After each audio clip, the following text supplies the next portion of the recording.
Welcome to the first of two modules on citywide sanitation services and introduction to diagnostic tools and frameworks. My name is Sanyu Lutalo, and I'm a senior water and sanitation specialist with the World Bank Group based in Washington, D.C.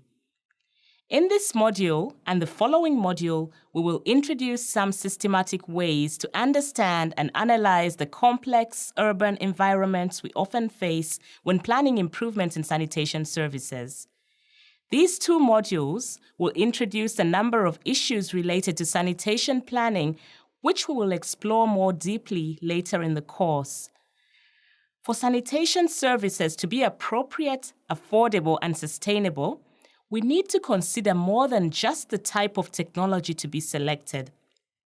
In this module, we will explore some of these aspects, and we will do so based on the principles of the Sustainable Development Goals, or SDGs framework, while looking at two broad aspects: urban sanitation services and public health, and the need to consider integrated urban services.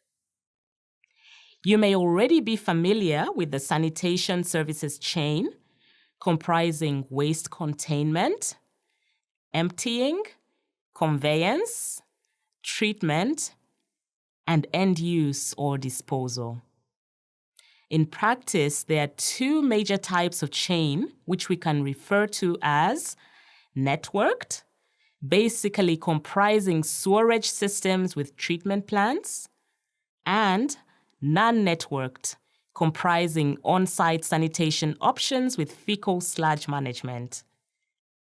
The Millennium Development Goals, or MDGs, included targets to reduce the proportion of people without access to an adequate toilet. In other words, they focused on the containment part of the sanitation service chain. The Sustainable Development Goals, or SDGs, however, set targets for universal access and monitor the whole sanitation chain, including conveyance, treatment, and reuse or disposal. We will now look at how the sanitation service chain, when it is not working effectively, can contaminate the household toilet and the residential and/or urban environment, including local groundwater, posing a range of public health hazards. The sanitation chain is represented vertically on the left, and the hazard pathways can be summarized as follows. A dirty toilet is a threat to its users. A leaking tank or pit or a drain or sewer can pollute groundwater. Unsafe emptying of a tank or a pit is a risk to the emptiers, to the household, and to the neighborhood. Contaminated drainage structures and leaking sewers add to the hazard of fecal contamination. And non-existent or poor treatment and/or inappropriate end use and disposal of sewage, septage, and sludge results in a contaminated environment, in contaminated produce, and in contaminated water bodies. In such a contaminated environment, hazard becomes risk when people do not practice good hygiene, for example, by washing their hands with soap. This is all exacerbated by poor solid waste management, which allows garbage to further interfere with the proper functioning of sanitation services, and by uncontrolled land use, which makes planning and enforcement of the sanitation service chain even more challenging. And finally, when it rains, blocked drains, pits, and sewers overflow, and the wider environment is fecally contaminated. By analyzing the contamination routes in this way, we see where and why sanitation interventions are needed. For example, continuous monitoring and maintenance of the sewerage system, behavior change communication, and improved fecal sludge management may all be essential elements in a particular city. In the last slide, we saw the challenges that need to be addressed. Whereas now, we will look at the services which can address these challenges.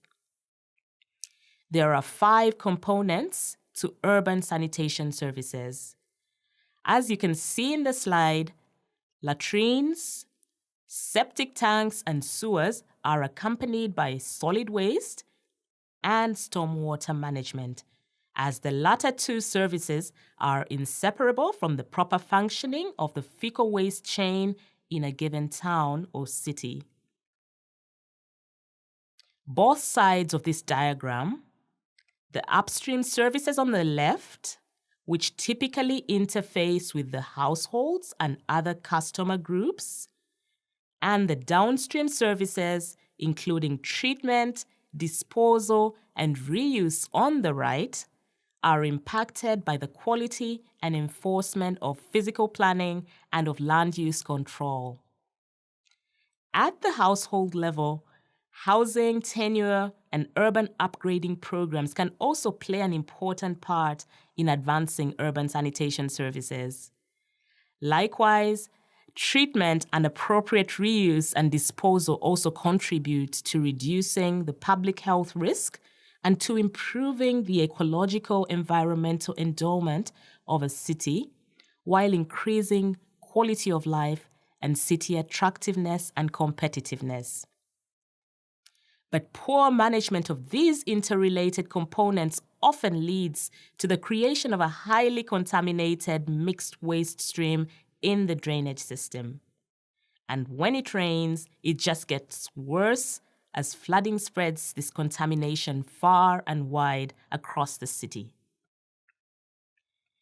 To summarize, in this module, we have seen that sanitation is about a chain of services which will protect public health and the environment from fecal contamination, and that there needs to be integration between the management of solid waste, drainage, on-site and networked sanitation services. In the next module, you will learn about tools that can help us analyze the multiple complex technical and non-technical factors involved in urban sanitation and how to prioritize them, and how urban sanitation is about services which are developed and implemented by both public and private sector entities.